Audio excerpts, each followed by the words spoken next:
Evening, brothers and sisters, and we're happy to be here once again, bringing God's Word and studying it together as a fellowship. ಸಹೋದರ ಸಹೋದರಿಯರೇ, ನಿಮ್ಮೆಲ್ಲರಿಗೂ ಕೂಡ ಸಂಜೆಯ ವಂದನೆಗಳು. ಮತ್ತೊಮ್ಮೆ ಈ ಸಾಯಂಕಾಲದ ಈ ಸಂದರ್ಭದಲ್ಲಿ ದೇವರ ವಾಕ್ಯವನ್ನ ನಿಮ್ಮ ಮುಂದೆ ತರುವುದಕ್ಕೋಸ್ಕರವಾಗಿ ನಾನು ಬಹಳ ಸಂತೋಷವುಳ್ಳವನಾಗಿದ್ದೇನೆ. We've been considering the armor of God in these last few weeks, particularly with the understanding that we as Christians are in the battlefield. ನಾವು ಕಳೆದ ಕೆಲವು ವಾರಗಳಿಂದ ನಾವು ಆತ್ಮಿಕ ಸರ್ವಾಯುಧಗಳ ಕುರಿತಾಗಿ ನಾವು ಧ್ಯಾನ ಮಾಡುತ್ತಾ ಪ್ರತಿಯೊಬ್ಬೊಬ್ಬ ವಿಶ್ವಾಸಿಯೂ ಕೂಡ ಯುದ್ಧ ರಂಗದಲ್ಲಿ ಇರುವವರೇ ಆಗಿದ್ದೇವೆ ಅನ್ನುವ ಸತ್ಯಾಂಶವನ್ನ ನಾವು ಧ್ಯಾನ ಮಾಡುತ್ತಾ ಬಂದಿದ್ದೇವೆ. And we've already considered a few pieces of the armor. ನಾವು ಈ ಆಯುಧಗಳ ಕುರಿತಾಗಿ ನಾವೀಗಾಗಲೇ ಪರಿಗಣಿಸಿ ಬಂದಿದ್ದೇವೆ. Apostle Paul is encouraging the Ephesian believers and all of us that we should put on the whole armor of God. ಅಪೊಸ್ತಲನಾಗಿರುವಂತ ಪೌಲನು ಎಫೆಸದ ವಿಶ್ವಾಸಿಗಳಿಗೂ ಹಾಗೆಯೇ ನಮ್ಮೆಲ್ಲರಿಗೂ ಕೂಡ ನಾವು ದೇವರ ಸರ್ವಾಯುಧಗಳನ್ನ ಧರಿಸಿಕೊಂಡವರಾಗಿರಬೇಕೆಂದು ಆತನು ಬೋಧನೆ ಮಾಡುತ್ತಾನೆ. And therefore we must have an understanding about each of the pieces of the armor that have been given to us. ಆದ್ದರಿಂದ ನಮಗೆ ಕೊಡಲ್ಪಟ್ಟಂತಹ ಸರ್ವಾಯುಧಗಳ ಒಂದೊಂದು ತುಂಡುಗಳನ್ನು ಕೂಡ, ಒಂದೊಂದು ಸರ್ವಾಯುಧದ ಅಂಶಗಳನ್ನು ಕೂಡ ನಾವು ಧರಿಸಿಕೊಂಡವರಾಗಿರಬೇಕೆಂದು ಕರ್ತನು ಬಯಸುತ್ತಾನೆ. We spoke about the belt of truth. ಆತನು ಸತ್ಯವೆಂಬ ನಡುಕಟ್ಟಿನ ಕುರಿತಾಗಿ ಮಾತನಾಡಿದ್ದಾನೆ. Understanding what is the doctrines and the truth of the Word of God and having a truthful behavior in our lives. ಸತ್ಯವನ್ನು ಮತ್ತು ಸತ್ಯವೆಂಬಂತಹ ದೇವರ ವಾಕ್ಯದ ಬೋಧನೆಯನ್ನ ನಾವು ತಿಳಿದುಕೊಂಡು ಆ ವಾಕ್ಯದ ಪ್ರಕಾರವಾಗಿ ಸತ್ಯವಂತರಾಗಿ ಜೀವಿಸಬೇಕೆನ್ನುವುದನ್ನ ಅದು ನಮಗೆ ತಿಳಿಸಿಕೊಡುತ್ತದೆ. Number 2, we talked about the breastplate of righteousness. ಎರಡನೇದಾಗಿ ನಾವು ಮಾತನಾಡಿದ್ದು ನಾವು ಆ ಒಂದು ವಜ್ರ ಕವಚವನ್ನು ಧರಿಸಿಕೊಳ್ಳುವಂತಹ ಸಂಗತಿಯ ಕುರಿತಾಗಿ ನೋಡಿದ್ದೇವೆ. Again, we considered how it is receiving the righteousness that God gives us, which is the righteousness of God Himself and the Lord Jesus Christ. ದೇವರು ನಮಗೆ ಕೊಟ್ಟಂತ ನೀತಿ ಮಾತ್ರವಲ್ಲದೆ ಆತನೇ ನಮಗೆ ನೀತಿಯಾಗಿದ್ದಾನೆ ಅನ್ನುವ ಸತ್ಯವನ್ನ ನಾವು ಗ್ರಹಿಸಿದ್ದೇವೆ. ನೀತಿ ಎಂಬ ವಜ್ರ ಕವಚ ಎಂಬುದಾಗಿ. And then also desiring to live a life of righteousness before God. ಅದೇ ರೀತಿಯಾಗಿ ನಾವೆಲ್ಲರೂ ಕೂಡ ದೇವರ ಮುಂದೆ ನೀತಿಯುಳ್ಳ ಜೀವಿತವನ್ನ ಜೀವಿಸುವವರಾಗಿರಬೇಕು ಎನ್ನುವ ಆ ಅಗತ್ಯ ಅಂಶವನ್ನು ನಾವು ಧ್ಯಾನ ಮಾಡಿದ್ದೇವೆ. Number 3, we looked at the shoes or the boots that we must put on, which is the readiness of the gospel of peace. ಅದೇ ರೀತಿಯಾಗಿ ಸಮಾಧಾನದ ಸುವಾರ್ತೆಯನ್ನ ಸಾರುವುದಕ್ಕೋಸ್ಕರ ಸಿದ್ಧ ಮನಸ್ಸೆಂಬ ಕೆರೆಗಳನ್ನ ನಾವು ಧರಿಸಿಕೊಂಡವರಾಗಿರಬೇಕು ಎನ್ನುವ ಸತ್ಯವನ್ನು ಕೂಡ ಗಮನಿಸಿದ್ದೇವೆ. Reminding the believer that it is the gospel that saved us and not anything else. ನಮ್ಮನ್ನ ರಕ್ಷಿಸಿದ್ದು ದೇವರ ಸುವಾರ್ತೆಯ ಹೊರತು ಮತ್ತೇನು ಅಲ್ಲ ಎನ್ನುವುದನ್ನು ಕೂಡ ವಿಶ್ವಾಸಿಗಳಿಗೆ ಆತನು ಮನವರಿಕೆ ಮಾಡಿಕೊಡುತ್ತಿದ್ದಾನೆ ಅಥವಾ ಜ್ಞಾಪಕ ಮಾಡಿಕೊಡುತ್ತಿದ್ದಾನೆ. If we were saved or if we thought our salvation is based on anything else such as works or pilgrimage or money or family background, we are on very, very shaky ground. ನಾವುಗಳು ನಮ್ಮ ರಕ್ಷಣೆಯು ನಮ್ಮ ಪುಣ್ಯ ಕ್ರಿಯೆಗಳ ಮೇಲೆ ಅಥವಾ ನಮ್ಮ ಯಾವುದಾದರೂ ಉತ್ತಮವಾದಂತ ಕಾರ್ಯಗಳ ಮೇಲೆ ಆಧಾರಗೊಂಡಿದೆ ಎಂಬುದಾಗಿ ನಾವು ಹೇಳುವುದಾದರೆ ನಮ್ಮ ನಂಬಿಕೆಯು ಅದು ಮರಳಿನ ಮೇಲೆ ಕಟ್ಟಪಟ್ಟು ಅಲುಗಾಡುವಂತ ಸ್ಥಿತಿಯಲ್ಲಿ ಇರುವುದಾಗಿದೆ. And number 4, we looked at the shield of faith. ನಾಲ್ಕನೇದಾಗಿ ನಾವು ನಂಬಿಕೆ ಎಂಬ ಗುರಾಣಿಯ ಕುರಿತಾಗಿಯೂ ನಾವು ಕಲಿಯುತ್ತಾ ಬಂದಿದ್ದೇವೆ. And that is the belief and the trust in us, in a God who is able to save us and able to defend us.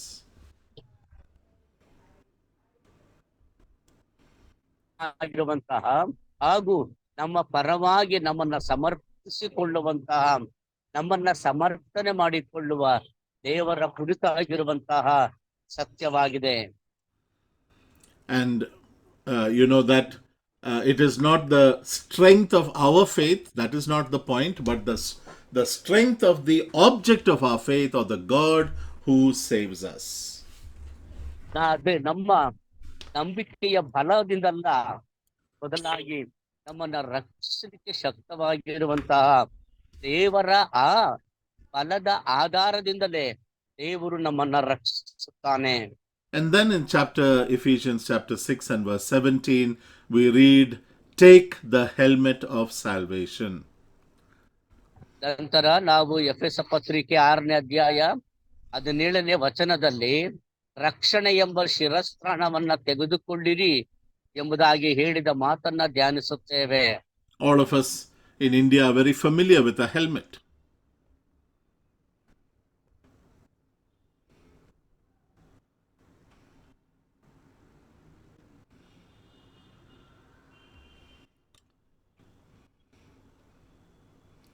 Brother, are you there?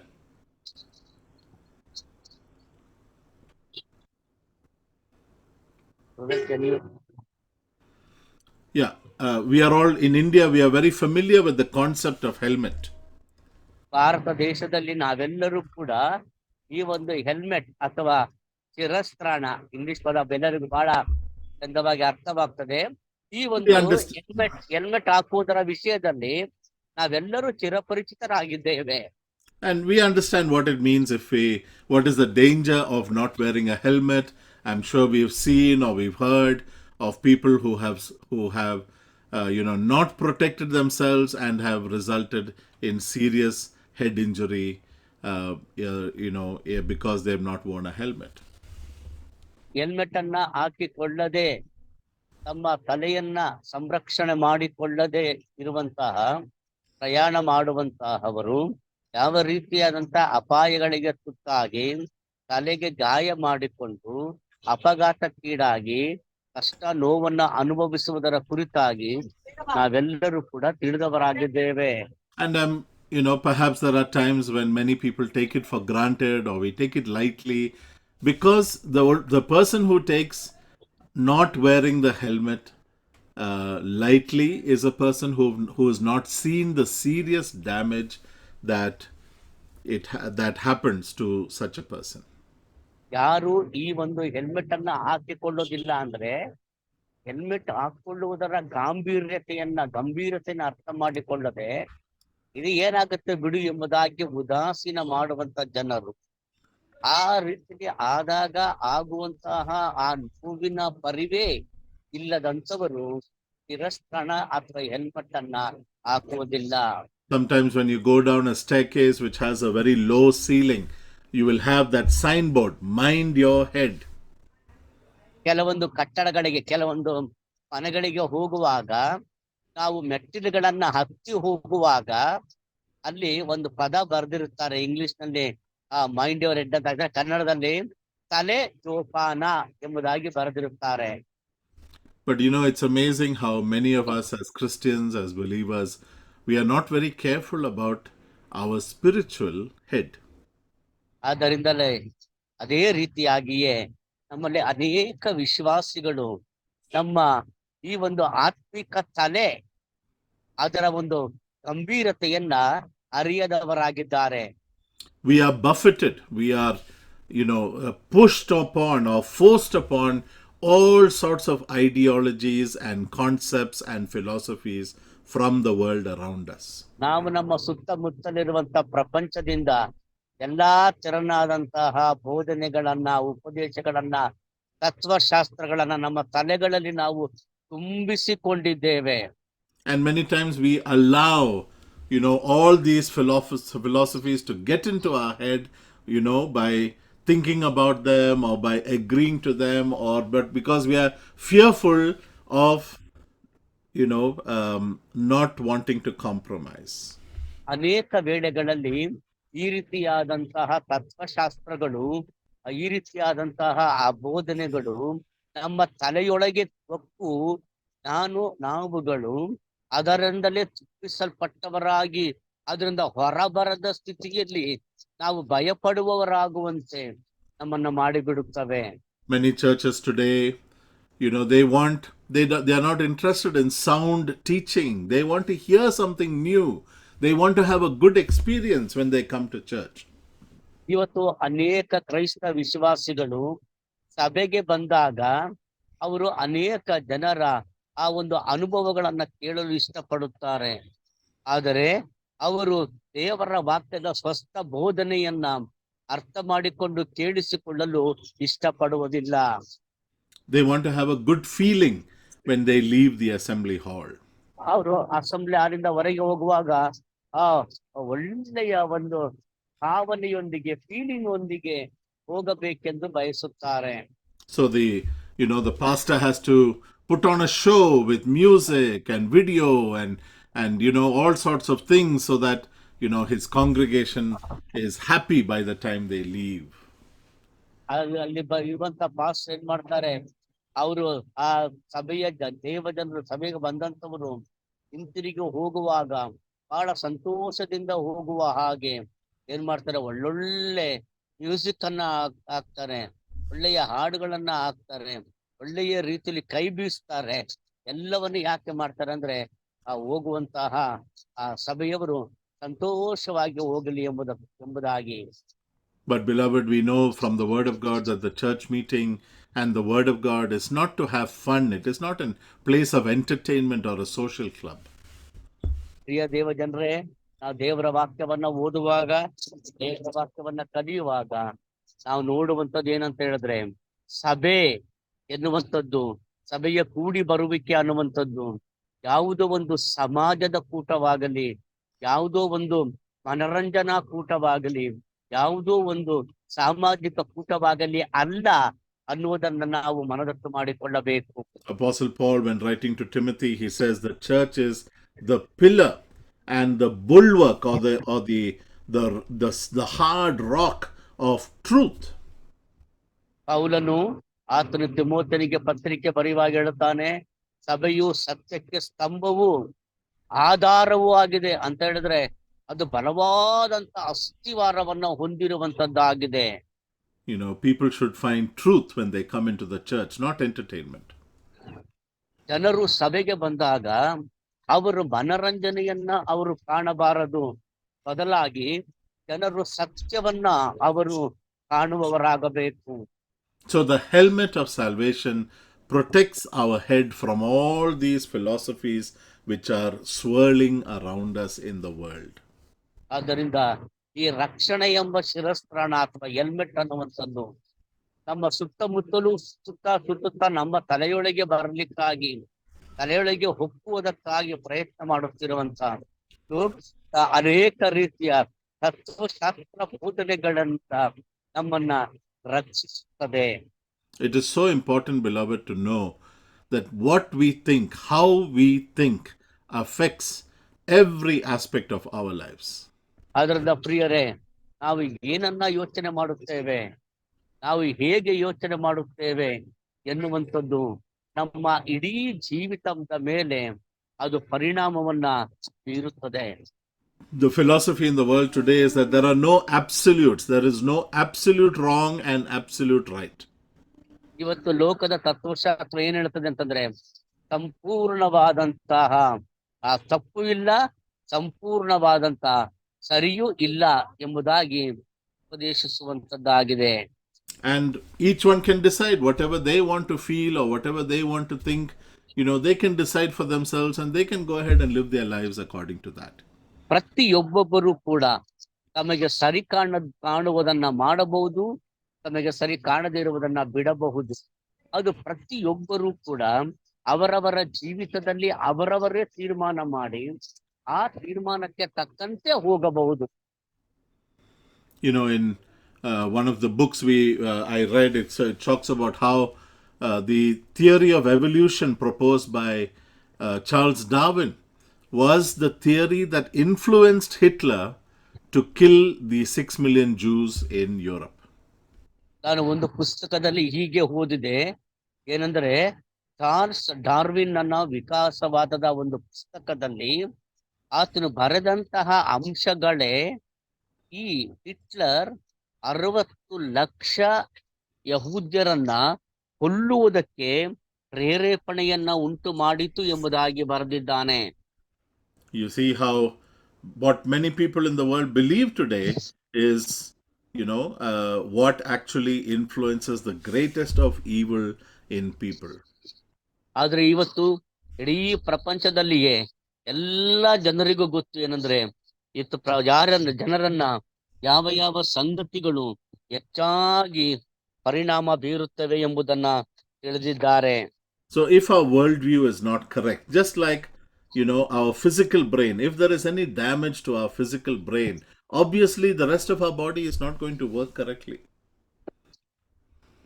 ನಮ್ಮ ಇವತ್ತಿನ ಲೋಕದಲ್ಲಿ ನೋಡುವಾಗ ನಮ್ಮ ಈ ಒಂದು ಶಾರೀರಿಕವಾದಂತ ತಲೆಗೆ ಏನಾದ್ರೂ ಒಂದು ನೋವಾದಾಗ, ಗಾಯವಾದಾಗ ಹೇಗೆ ಬಾಧೆ ಪಡುತ್ತೇವೆಯೋ ಅದೇ ರೀತಿಯಲ್ಲಿ ಈ ಒಂದು ತತ್ವ ಬೋಧನೆಗಳು, ತಪ್ಪಾದಂತ ತತ್ವಶಾಸ್ತ್ರ ಬೋಧನೆಗಳು ನೋವನ್ನು ತರುತ್ತವೆ.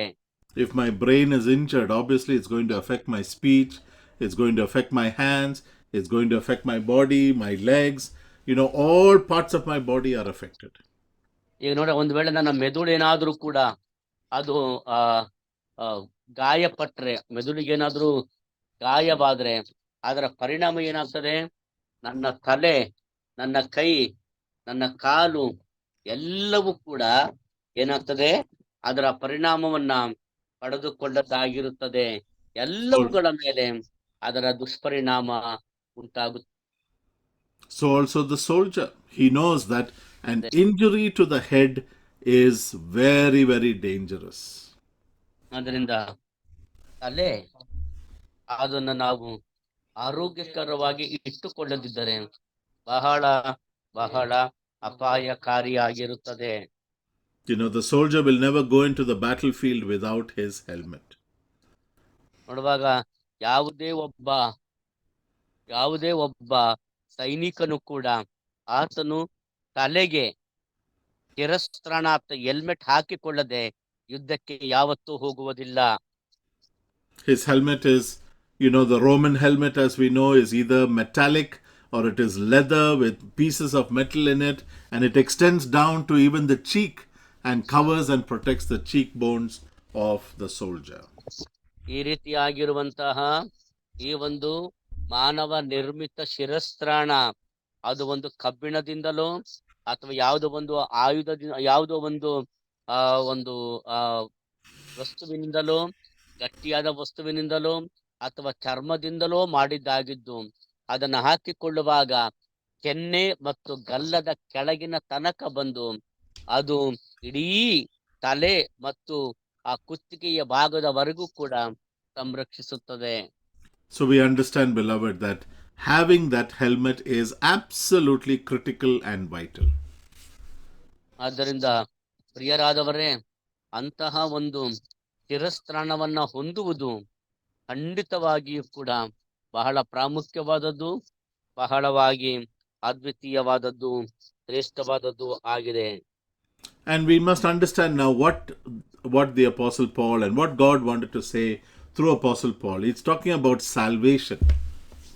ಇಲ್ಲಿ ದೇವರು ಅಪೊಸ್ತಲನಾಗಿರುವಂತ ಪೌಲನ ಮೂಲಕ ಏನು ಮಾತನಾಡುತ್ತಾ ಇದ್ದಾನೆ ಎಂಬುದನ್ನು ನಾವು ಅರ್ಥ ಮಾಡಿಕೊಳ್ಳಬೇಕೇನೆಂದ್ರೆ, ದೇವರು ಮಾತನಾಡುತ್ತಾ ಇರುವಂತದ್ದು ರಕ್ಷಣೆಯ ಕುರಿತಾಗಿ. And I hope all of us are aware that our salvation has 3 aspects. ನನಗೆ ಗೊತ್ತು, ನಾನು ಅರ್ಥ ಮಾಡಿಕೊಳ್ತೇನೆ ಅಂತಂದ್ರೆ ನೀವೆಲ್ಲರೂ ಕೂಡ ನಮ್ಮ ರಕ್ಷಣೆಯ ಆ 3 ವಾಸ್ತವಾಂಶಗಳು ಅಥವಾ 3 ಹಂತಗಳ ಬಗ್ಗೆ ನೀವೆಲ್ಲರೂ ಕೂಡ ತಿಳಿದುಕೊಂಡಿದ್ದೀರಿ ಎಂಬುದಾಗಿ ನಾನು ನೆನೆಸುತ್ತೇನೆ. Our salvation involves something that has already happened in the past, something that is going on in the present, and something that is going to happen in the future as well. ನಮ್ಮ ರಕ್ಷಣೆಯ ಕುರಿತಾಗಿ ನೋಡುವಾಗ ಅದರ 3 ಹಂತಗಳು ಅಥವಾ 3 ವಾಸ್ತವಾಂಶಗಳು. ಒಂದು, ನಮ್ಮ ರಕ್ಷಣೆ ಅನ್ನುವಂಥದ್ದು ಹಿಂದೆ ಸಂಭವಿಸಿದಂತಹ ಒಂದು ಘಟನೆ, ಅದನ್ನ ಭೂತಕಾಲದ ರಕ್ಷಣೆ ಎಂಬುದಾಗಿ ಹೇಳುತ್ತಾರೆ. ಎರಡನೇದಾಗಿ ಈಗ ಸಂಭವಿಸುತ್ತಾ ಇರುವಂತದ್ದು ಅಂದರೆ ವರ್ತಮಾನ ಕಾಲದ ರಕ್ಷಣೆ ಎಂಬುದಾಗಿ ಹೇಳುತ್ತಾರೆ. ಮೂರನೆಯ ಅಂಶ ಅದು ಭವಿಷ್ಯತ್ ಕಾಲದ ರಕ್ಷಣೆ, ಅಂದ್ರೆ ಮುಂದೆ ಸಂಭವಿಸಲಿಕ್ಕಿರುವಂತಹ ರಕ್ಷಣೆ. At one point in our lives, God, the Lord Jesus, through his death on the cross of Calvary, he has saved us from the penalty of sin. ನಮ್ಮ ಜೀವಿತದಲ್ಲಿ ಕರ್ತನಾಗಿರುವಂತ ಯೇಸು ಕ್ರಿಸ್ತನು ನಮ್ಮನ್ನ ಆ ಪಾಪದ ದಂಡನೆಯಿಂದ ನಮ್ಮನ್ನ ಬಿಡುಗಡೆ ಮಾಡಿದ್ದಾನೆ. And at that point, we who were spiritually dead have been made alive unto God. ಆ ಸಮಯದಲ್ಲಿ ಆತ್ಮಿಕವಾಗಿ ಸತ್ತವರಾಗಿದ್ದ ನಾವು ಆತ್ಮಿಕವಾಗಿ ಜೀವಿಸುವವರಾದೆವು. ನಮ್ಮನ್ನ ಆತನು ಜೀವದಿಂದ ಎಬ್ಬಿಸಿದನು. And just to repeat, spiritual life only means that we are able to now have a relationship and we are able to communicate with God in the spirit, something that we could not do in the past. ನಾವು ಈ ಹಿಂದೆ ನಮ್ಮ ಕರ್ತನೊಂದಿಗೆ ಯಾವುದೇ ರೀತಿಯಾದಂತಹ ವೈಯಕ್ತಿಕ ಸಂಬಂಧವನ್ನ ಹೊಂದಲಾರದೆ ಇದ್ದೆವು. ಈಗ ನಾವು ಆ ಮರಣದಿಂದ ನಾವು ಜೀವಿತರಾಗಿ ಎಬ್ಬಿಸಲ್ಪಟ್ಟಿರುವುದರಿಂದ ನಾವು ಕರ್ತನೊಂದಿಗೆ ಆ ಸಂಬಂಧವನ್ನ ನಾವು ಹೊಂದುವುದಕ್ಕೆ ಅವಕಾಶವಾಯಿತು. That event has happened the moment we accepted the Lord Jesus as our personal Lord and Savior.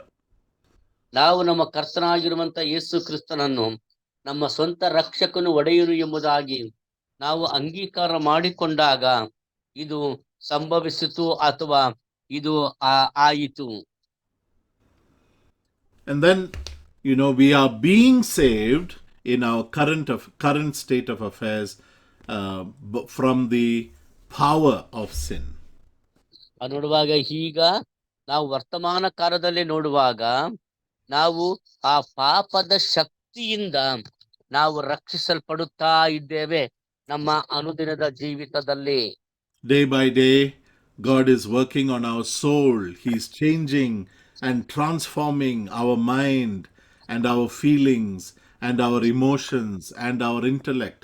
He is working on me day by day until the day of the rapture or the day of my death. ನಮ್ಮ ಕರ್ತನು ತಾನೇ ಅನುದಿನವೂ ಕೂಡ ಆತನು ನನ್ನ ಆ ಜೀವಿತದಲ್ಲಿ ಪಾಪದ ಆ ಒಂದು ಶಕ್ತಿಯಿಂದ, ಪಾಪದ ಬಲದಿಂದ ನಾನು ರಕ್ಷಿಸಲ್ಪಡುವ ಹಾಗೆ ಕರ್ತನು ನನ್ನನ್ನು ನಡೆಸುತ್ತಾ ಇದ್ದಾನೆ. And he is saving my soul. ಆತನು ನನ್ನ ಆತ್ಮವನ್ನು ರಕ್ಷಿಸುತ್ತಾ ಇದ್ದಾನೆ. Right, and this is a continuous process, and sometimes it's hard. It's a work of God that's going on in my life. ಇದು ಅನುದಿನವೂ ಕೂಡ ನಿರಂತರವಾಗಿ ನನ್ನ ಜೀವನದಲ್ಲಿ ನಡೆಯುತ್ತಾ ಇರುವಂತಹ ಒಂದು ಪ್ರಕ್ರಿಯೆಯಾಗಿದೆ. ಇದು ಮುಂದುವರಿಯುತ್ತಲೇ ಇರುವಂತದ್ದಾಗಿದೆ. Paul talks to the Philippians when he says, is it the Philippians or is it the Thessalonians? He who began a good work in you will bring it to completion in the day of Christ. ನಾವು ಅಪೊಸ್ತಲನಾದ ಪೌಲನು ಫಿಲಿಪಿಯರಿಗೆ ಬರೆದ ಪತ್ರಿಕೆ 1ನೇ ಅಧ್ಯಾಯ 6ನೇ ವಚನವನ್ನ ಓದುವಾಗ ಪೌಲನು ಹೇಳುತ್ತಾನೆ, ಈ ಒಳ್ಳೆ ಕಾರ್ಯವನ್ನ ನಿಮ್ಮಲ್ಲಿ ಪ್ರಾರಂಭಿಸಿದ ಆತನು ಅದನ್ನ ನಡೆಸಿಕೊಂಡು ಹೋಗಿ ಕರ್ತನ ದಿನದೊಳಗೆ ಸಿದ್ಧಿಗೆ ತರುವನೆಂದು ನನಗೆ ತಿಳಿದದೆ ಎಂದು ಹೇಳುತ್ತಾನೆ. So he's talking about the work of transformation that's happening in my life, and that is part of the salvation that God is doing. ಅನ್ನುವಾಗ ನಾನು ಕೂಡ ಈ ರೀತಿಯಲ್ಲಿ ನಾನು ರಕ್ಷಿಸಲ್ಪಡುತ್ತಾ ನಾನು ಇದ್ದೇನೆ. ನಾನು ನನ್ನ ಜೀವಿತದಲ್ಲಿ ಆದಂತ ಘಟನೆಗಳನ್ನ ನೋಡುವಾಗ ಹೌದು, ಆ ಒಂದು ರಕ್ಷಣೆಯ ಒಂದು ಭಾಗವೇ ಅದು ಮುಂದುವರಿಯುತ್ತಾ ಇದೆ, ನಡೆಯುತ್ತಾ ಇದೆ. And then the Bible talks about a day of salvation, that is the day when I'm going to be transformed in my body. That's going to come. ನೋಡುವಾಗ ಮೂರನೇದಾಗಿ ನೋಡುವಾಗ ಆ ಒಂದು ರಕ್ಷಣೆಯು ಬರಲಿಕ್ಕಿದೆ. ಆ ರಕ್ಷಣೆಯ ವರ್ತಮಾನ ಕಾಲ ಭವಿಷ್ಯತ್ ಕಾಲದ ರಕ್ಷಣೆಯಲ್ಲಿ ನಾನು ಸಂಪೂರ್ಣವಾಗಿ ನಾನು ರೂಪಾಂತರಗೊಳ್ಳುತ್ತೇನೆ. ನನ್ನ ದೇಹವು ರೂಪಾಂತರಗೊಳ್ಳುತ್ತದೆ. On that day he is going to change this fallen, sick, sinful body into the glorious body similar to the one that the Lord Jesus himself has right now. ಆ ದಿನದಲ್ಲಿ ನನ್ನ ಕರ್ತನು ತಾನೇ ಪಾಪಮಯವಾದಂತಹ, ರೋಗಮಯವಾದಂತಹ ಹಾಗೂ ಅನೇಕ ವಿಧವಾದಂತಹ ಸಮಸ್ಯೆಗಳನ್ನು ತುಂಬಿರುವಂತಹ ಈ ದೇಹವನ್ನ ರೂಪಾಂತರ ಪಡಿಸುತ್ತಾನೆ. Apostle John in 1 John chapter 3 verse 2 and 3, he says, we know that when he appears we shall be like him. ಒಂದು ಯೋಹಾನನ ಪತ್ರಿಕೆಯಲ್ಲಿ ಬರೆಯುತ್ತಾನೆ, 3ನೇ ಅಧ್ಯಾಯ 2-3ನೇ ವಚನದಲ್ಲಿ, ಈಗ ನಾವು ದೇವರ ಮಕ್ಕಳಾಗಿದ್ದೇವೆ, ಮುಂದೆ ಏನಾಗುವುದೋ ತಿಳಿಯದು, ಆದ್ರೆ ಕ್ರಿಸ್ತನು ಬರುವಾಗ ನಾವು ಆತನ ಹಾಗಿರುವೆವೆಂದು ಬಲ್ಲೆವು ಎಂದು ಬರೆಯುತ್ತಾನೆ. You see, there is a false doctrine that says, oh, Christianity is all about, or the Bible is all about the spirit and it has nothing to do with the flesh. That is absolutely false. ಕೆಲವೊಂದು ತಪ್ಪು ಬೋಧನೆಗಳು ಪ್ರಪಂಚದಲ್ಲಿವೇನಂತಂದ್ರೆ, ಕ್ರೈಸ್ತತ್ವ ಅನ್ನೋದು ಕೇವಲ ಆತ್ಮಕ್ಕೆ ಸಂಬಂಧಪಟ್ಟದ್ದು, ಶರೀರದೊಂದಿಗೆ ಯಾವುದೇ ಕಾರ್ಯಗಳನ್ನ ಹೊಂದಿಲ್ಲ ಎಂಬುದಾಗಿಡುತ್ತಾರೆ. ಅದು ಸಂಪೂರ್ಣವಾಗಿ ತಪ್ಪಾದ ಬೋಧನೆ. God is interested in the salvation of my body as well. ದೇವರು ನನ್ನ ಈ ಶರೀರದ ರಕ್ಷಣೆಯ ವಿಷಯದಲ್ಲಿಯೂ ಕೂಡ ಆತನು ಆಸಕ್ತನಾಗಿದ್ದಾನೆ. Many of us or many people that we know struggle today with various illnesses of the body. ನಮ್ಮಲ್ಲಿ ಅನೇಕ ಜನರು ಶಾರೀರಿಕವಾಗಿ ಅನಾರೋಗ್ಯವನ್ನ, ಅಸ್ವಸ್ಥತೆಯನ್ನ ಹೊಂದಿದವರಾಗಿದ್ದೇವೆ. It could be kidney failure or heart failure or liver failure, or it could be some amputation, it could be cancer, some sort of disability that we're all struggling with and we hate it. ನಾವು ನೋಡ್ತೇವೆ ಆ kidney ವೈಫಲ್ಯ, kidney ವೈಫಲ್ಯ, ಹೃದಯದ ವೈಫಲ್ಯ, ಅದೇ ರೀತಿಯಲ್ಲಿ ಬೇರೆ ರೀತಿಯಾದಂತಹ ಹೃದಯದ ಕಾಯಿಲೆಗಳು ಅಥವಾ ಬೇರೆ ಬೇರೆ ರೀತಿಯಾದಂತಹ ಶಾರೀರಿಕವಾದಂತಹ ಅಸ್ವಸ್ಥತೆ, ಶಾರೀರಿಕವಾದಂತಹ ಕಾಯಿಲೆಗಳಿಂದ ಅನೇಕರು ಬಾಧೆಯನ್ನು ಅನುಭವಿಸುತ್ತಾ ಇದ್ದೇವೆ. And we can't stand to see people who are in pain and sorrow and agony because of the disease that is killing their body. ಇವತ್ತು ಅನೇಕ ರೋಗಗಳು ಜನರನ್ನು ಕೊಲ್ಲುತ್ತಾ ಇರುವಾಗ ಅವರ ನೋವು, ಸಂಕಟ, ವೇದನೆಗಳನ್ನ ನಮ್ಮಿಂದ ನೋಡಲಿಕ್ಕೂ ಆಗುವುದಿಲ್ಲ. But the Bible says that every single one of us who have put our faith and trust in the Lord Jesus, we are going to receive a brand new body that is absolutely free from any of the consequences of sin, that is absolutely free from all sorts of diseases and troubles. ದೇವರ ವಾಕ್ಯ ಹೀಗೆ ಹೇಳುತ್ತದೆ,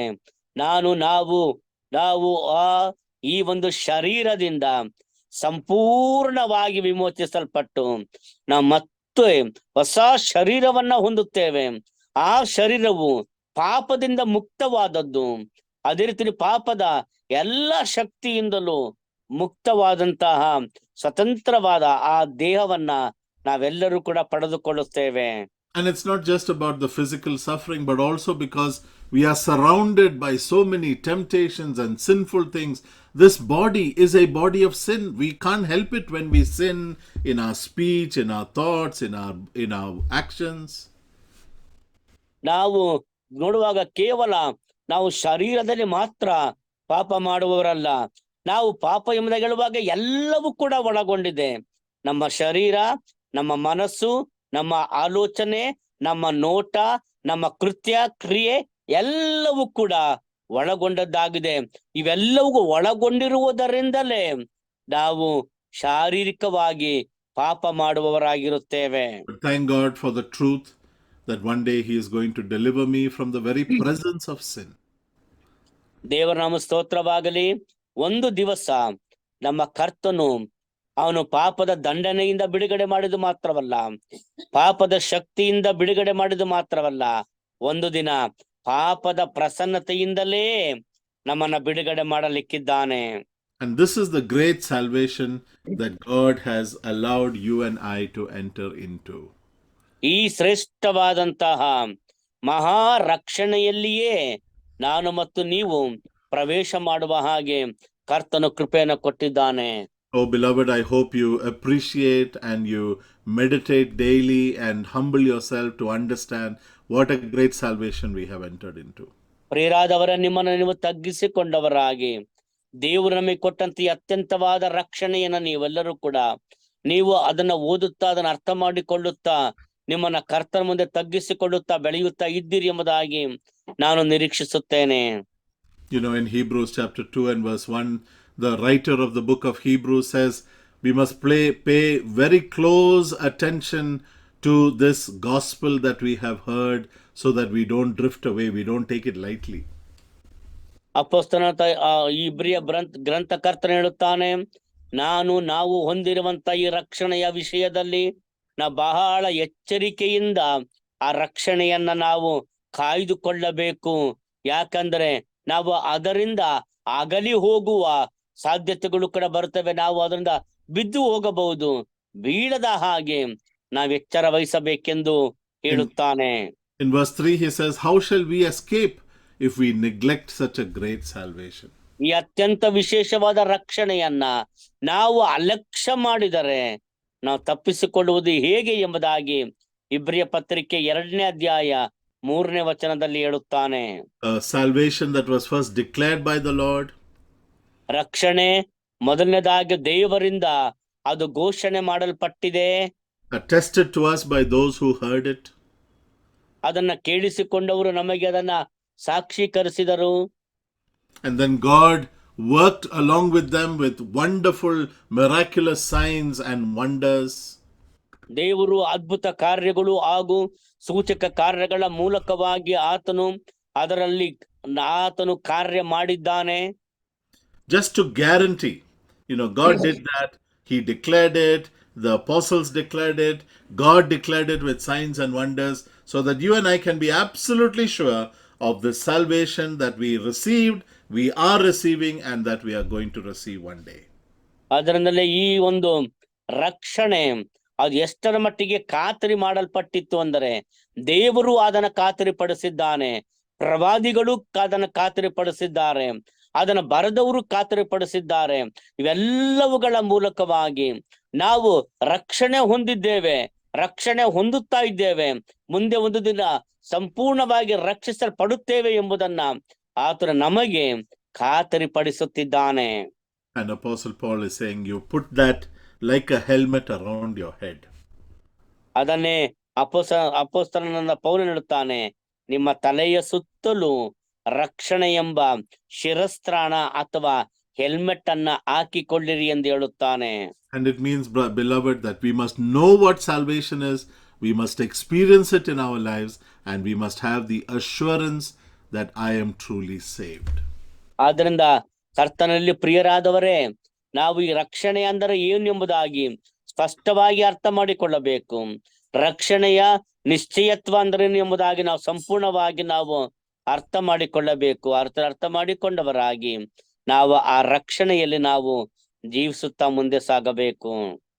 And when you have the assurance of salvation, then you can protect your head from all these worldly philosophies that are coming from different angles against you. ರಕ್ಷಣೆಯ ನಿಶ್ಚಯತ್ವ ನೀವು ಹೊಂದಿದವರಾದರೆ ಖಂಡಿತವಾಗಿಯೂ ಕೂಡ ಬೇರೆ ಬೇರೆ ದಿಕ್ಕುಗಳಿಂದ ಬರುವಂತಹ ಬೇರೆ ಬೇರೆಯಾದಂತಹ ಈ ಲೋಕದ ತತ್ವಶಾಸ್ತ್ರಗಳಿಂದ ನೀವು ನಿಮ್ಮನ್ನ ಕಾಪಾಡಿಕೊಳ್ಳುವಂತೆ ಶಿರಸ್ತ್ರಾಣವನ್ನ, ರಕ್ಷಣೆ ಎಂಬ ಹೆಲ್ಮೆಟ್ ಅನ್ನ ಹಾಕಿಕೊಳ್ಳಲಿಕ್ಕೆ ಸಾಧ್ಯವಾಗುತ್ತದೆ.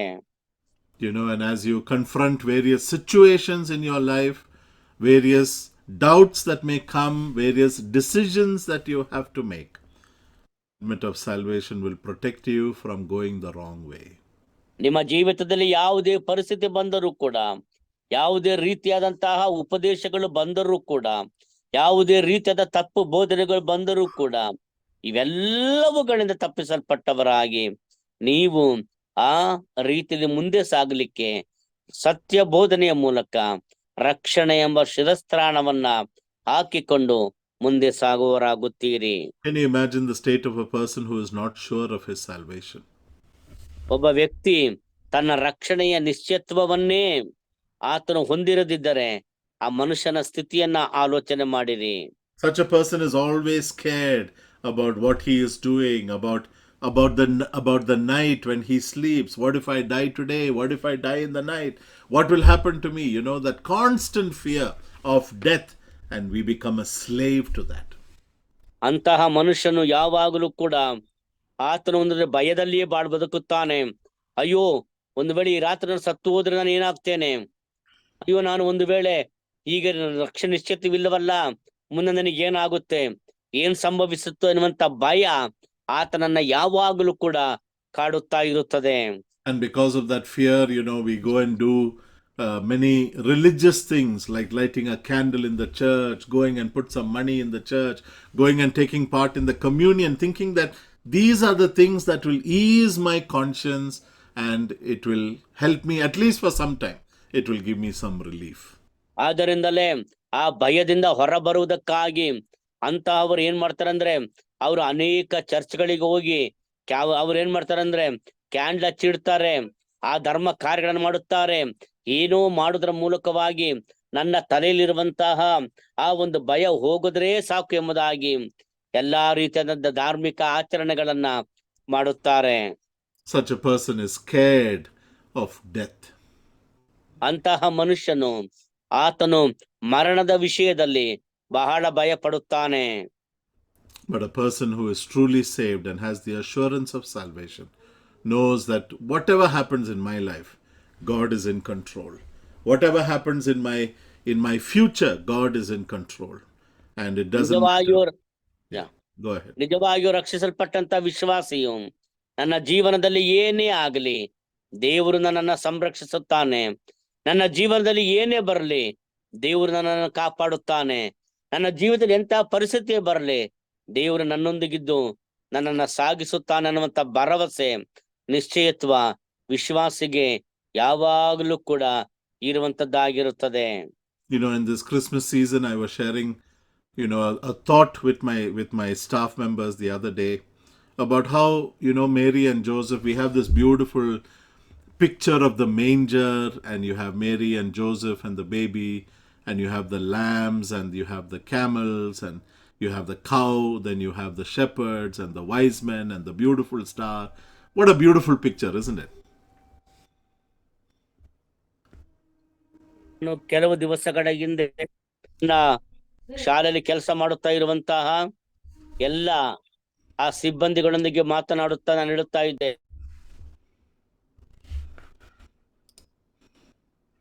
ಆ ಒಂದು ಶ್ರೇಷ್ಠ ಅಲ್ಲಿ ನೋಡ್ತೇವೆ, ಒಂದು ಗೋದಲಿ ಇದೆ, ಗೋದಲಿಯಲ್ಲಿ ಮಗು ಇದೆ, ತಾಯಿ ಇದ್ದಾಳೆ, ಅಲ್ಲಿ ಮೂಡಣ ದೇಶದಿಂದ ಬಂದಂತ ಜೋಯಿಸರಿದ್ದಾರೆ, ಕುರುಬರಿದ್ದಾರೆ, ಆ ನಕ್ಷತ್ರವು ಇದೆ, ಎಲ್ಲವೂ ಕೂಡ ಸುಂದರವಾದ ಒಂದು ಚಿತ್ರಣವನ್ನ ಅಲ್ಲಿ ಕಾಣುತ್ತೇವೆ. And it looks like such a peaceful picture, of things being so quiet, silent night, and it looks so perfect, isn't it? ಆ ಚಿತ್ರ ನೋಡುವಾಗ ಬಹಳ ಆ ಒಂದು ನಿಶಬ್ದವಾಗಿ ಕಾಣುವಂತ ಒಂದು ಚಿತ್ರಣ, ನೋಡುವಾಗ ಒಂದು ಬಹಳ ಆ ಸೈಲೆಂಟ್ ನೈಟ್, ನಿಶಬ್ದ ರಾತ್ರಿ, ಆ ಒಂದು ಚಿತ್ರಣ ನೋಡುವಾಗ ಬಹಳ ಚಂದವಾಗಿ ಕಾಣಿಸುತ್ತದೆ. But there's something wrong with that picture. ಆ ಚಿತ್ರದಲ್ಲಿ ಒಂದು ತಪ್ಪಿದೆ ಗೊತ್ತಾ? It looks like a perfect picture of how Jesus should be born, but actually there's something wrong with that picture. ಆ ಚಿತ್ರ ನೋಡುವಾಗ ಓ ಯೇಸು ಕ್ರಿಸ್ತನು ಹೀಗೆ ಹುಟ್ಟಿರಬಹುದು ಎಂಬುದಾಗಿ ಆ ಚಿತ್ರವನ್ನು ನೋಡ್ತೇವೆ, ಆದ್ರೆ ಆ ಚಿತ್ರದ ತಪ್ಪಿದೆ, ಆ ವಾಸ್ತವಿಕವಲ್ಲ. Is this how the Son of God is supposed to be born? ದೇವಕುಮಾರನು ಈ ರೀತಿಯಲ್ಲಿ ಆತನು ಜನಿಸಬೇಕಾಗಿತ್ತ? When our children are born, we take such precautions. We spend money, we make sure the doctor is present, we make sure that well in advance we reach the hospital, it's a clean environment, and because the baby is so precious, we take utmost care for the birth of that child. ನಾವೇ ನೋಡೋಣ, ನಾವು ಮನುಷ್ಯರಾಗಿ ನಾವು ನಮ್ಮ ಮನೆಯಲ್ಲಿ ಒಂದು ಮಗು ಹುಟ್ಟಿದರೆ ನಾವು ಎಷ್ಟು ಆರೈಕೆ ಮಾಡ್ತೇವೆ. ಮಗುಗೆ ಏನು ಆಗ್ಬಾರ್ದು, ಏನು ಕೂಡ ತೊಂದರೆ ಆಗ್ಬಾರ್ದು, ಒಳ್ಳೆಯ ವಾತಾವರಣ ಇರಬೇಕು, ಎಲ್ಲವೂ ಕೂಡ ಚೆನ್ನಾಗಿರ್ಬೇಕೆಂಬುದಾಗಿ ನಾವೆಲ್ಲ ಅಷ್ಟೊಂದು ಶುಚಿತ್ವವನ್ನ ಕಾಪಾಡಿಕೊಡ್ತೇವೆ, ಅಷ್ಟಾಗಿ ನಾವು ಜಾಗ್ರತೆ ವಹಿಸ್ತೇವಲ್ವೇ? And Mary is in the last week of her delivery, pregnancy. ಮರಿಯಳು ಆಕೆ ತಾನು ಮಗುವಿಗೆ ಜನ್ಮ ಕೊಡಬೇಕಾದಂತ ಕೊನೆಯ ವಾರದಲ್ಲಿ ಆಕೆ ಇದ್ದಾಳೆ. In that last week, somebody in Rome decides we are going to have a census and everybody should travel back to their hometown in that season. ಆ ರೀತಿಯಾದಂತಹ ಸಂದರ್ಭದಲ್ಲಿ ರೋಮ್ನಲ್ಲಿರುವಂತ ಚಕ್ರವರ್ತಿ ಆಜ್ಞೆ ಮಾಡುತ್ತಾನೆ, ಎಲ್ಲರೂ ಕೂಡ ತಮ್ಮ ತಮ್ಮ ಊರುಗಳಿಗೆ ಹೋಗಿ ಅವರು ಜನಗಣತಿ ಅಥವಾ ಕನ್ನಡ ಬೈಬಲ್ ನೋಡುವಾಗ ಕಾನೇಶುಮಾರಿ ಬರೆಸಿಕೊಳ್ಳಬೇಕೆಂದು ಆಜ್ಞೆ ಮಾಡುತ್ತಾನೆ.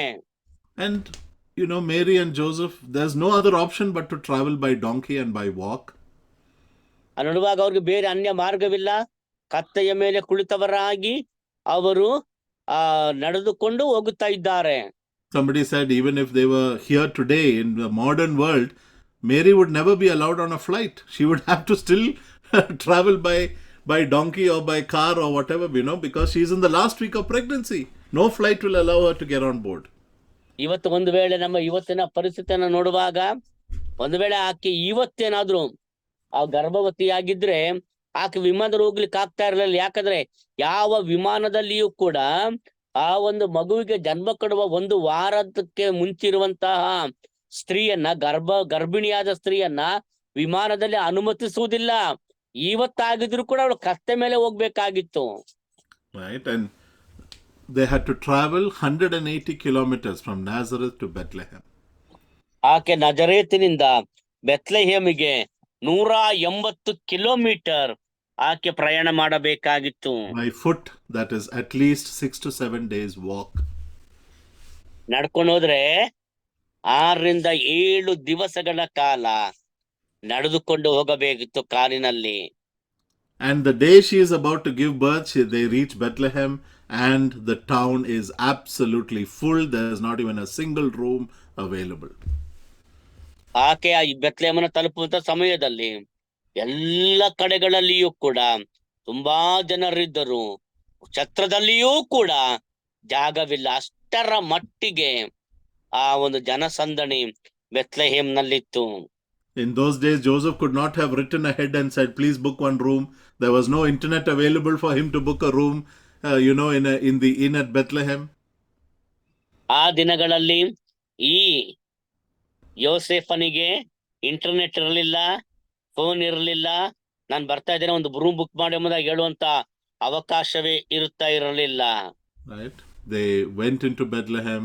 There was no room, and the only place available is a stable full of cows and goats and chickens, I'm sure, and all sorts of animals there. ಆದರೆ ಅವರಿಗಿದಂತ ಒಂದೇ ಒಂದು ಸ್ಥಳ, ಅವರಿಗೆ ಸಿಕ್ಕಂತ ಒಂದೇ ಒಂದು ಸ್ಥಳ ಏನಪ್ಪಾ ಅಂತ ಹೇಳಿದ್ರೆ ದನ. ಆ ಒಂದು ಕೊಟ್ಟಿಗೆಯಲ್ಲಿ ದನ, ಕುರಿ, ಕೋಳಿ, ಎಲ್ಲ ಪ್ರಾಣಿಗಳು ತುಂಬಿದ್ದಂತಹ ಸ್ಥಳ. Don't you think Joseph and Mary would have asked, Lord, why are you allowing us to go through such a difficult time at this time? Why now? Why us? ಆ ಸಂದರ್ಭದಲ್ಲಿ ಯೋಸೇಫನು ಮರಿಯಳು, ಕರ್ತನೇ, ನಮ್ಮನ್ನು ಯಾಕೆ ಇಂಥ ಪರಿಸ್ಥಿತಿಯಲ್ಲಿ ಸಾಗಗೊಳಿಸಿದ್ದಿ? ಯಾಕೆ ನಮಗೆ ಇಂಥ ಪರಿಸ್ಥಿತಿ ಎಂಬುದಾಗಿ ಅವರು ಕೇಳಬಹುದಿತ್ತಲ್ಲ. It could have happened 1 week later. It could have happened, at a different time in life. Why just at the moment of pregnancy and at the moment of delivery you are causing all this confusion in our lives? ದೇವರೇ, ಒಂದು ವಾರ ಕಳೆದು ಬೇರೊಂದು ಸಮಯದಲ್ಲಿಯೋ ಮಾಡಬಹುದಿತ್ತು, ಆಗಬಹುದಿತ್ತು. ಆದರೆ ಈ ವಾರವೇ ಈ ರೀತಿಯಾದ ಪರಿಸ್ಥಿತಿಯಲ್ಲಿ ನಮ್ಮನ್ನ ಬರಮಾಡಿದ್ದೀಯಲ್ಲ. ಯಾಕೆ ನಮಗೆ ಇಂಥ ಪರಿಸ್ಥಿತಿಯಲ್ಲಿ ನಮ್ಮನ್ನ ಸಾಗ ಕಳುಹಿಸಿದ್ದಿ? I'm sure that same question has gone through your mind many times in many different circumstances. ಬೇರೆ ಬೇರೆಯಾದಂತ ಪರಿಸ್ಥಿತಿಗಳಲ್ಲಿಯೂ ಕೂಡ ನಿಮಗೂ ಕೂಡ ಇಂತಹ ಆಲೋಚನೆಗಳೇ ನಿಮ್ಮ ಮನಸ್ಸಿನಲ್ಲಿ ಬಂದಿರಬಹುದು. But when you put the helmet of salvation on, when you understand that God is sovereign, God doesn't make a mistake, you will realize that God does things for a purpose.